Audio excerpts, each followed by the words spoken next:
At alam niyo pa, itong salay ay alam natin na maganda to sa ating ubo.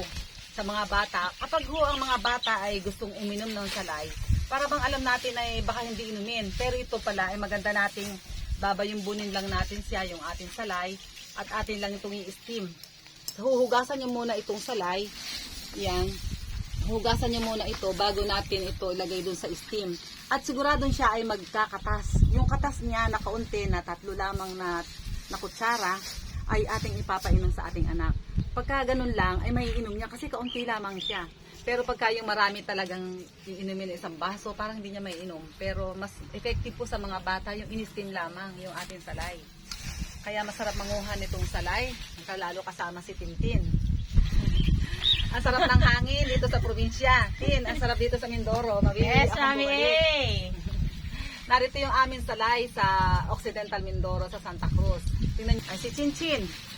Ay, nangunguha. Siya ang aking masugid na taga-subaybay, pero ngayon, siya ngayon ay nangunguha ng salay na kasama ko. At maganda rin ito sa ating balat. Kapag tayo umiinom ito, tayo po yung nawawala yung ating pagkakulubot. Parang nananariwa tayo kapag umiinom tayo ng salay tea. Kaya maganda po tayong iinom nito. At ang gagawin nga namin ito ay kukuha kami ng tea. Amin lang itong ginugupit. Ayan, gugupit-gupitin lang natin. Ngayon po ay nasa Occidental Mindoro po ako muli para ako yung makakuha nitong aking salay. Malagong-malago na siya itong aking salay. Kapag ito kinukuha, lalo siyang lumalago. At kapag naman inyo itong hindi kinuha, pusa siyang malalanta, mawawala, parang matutunaw.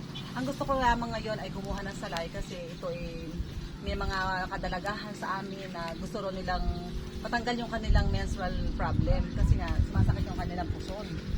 Ay maganda ito na inumin yung salay tea sa mga nagkakaroon ng regla na sumasakit ang kanilang mga puson. May kasama ko ngayon si Chinchin. Sabi nga niya ngayon ay siya ay merong Yan, susubukan natin i-try siya para malaman natin kung anong kalagahan ng salay sa ating kalusugan. Meron nga siya ngayon, meron siyang bisita. Tama daw ay kanya itong may inom. Sige, nakasubukan na bang magluto nito? Yes, Mami. Ayan. Kaya tayo ngayon magluluto at kukuha kami. At akin ay gunting. Siya naman daw isa na sa karit ang kanyang gagawin. Masarap ang mangunguha ng salay dito sa probinsya. Malasarap ang hangin. At yan, tig-isa na kami ni Chinchin. Naka-isang puno na kami ng salay.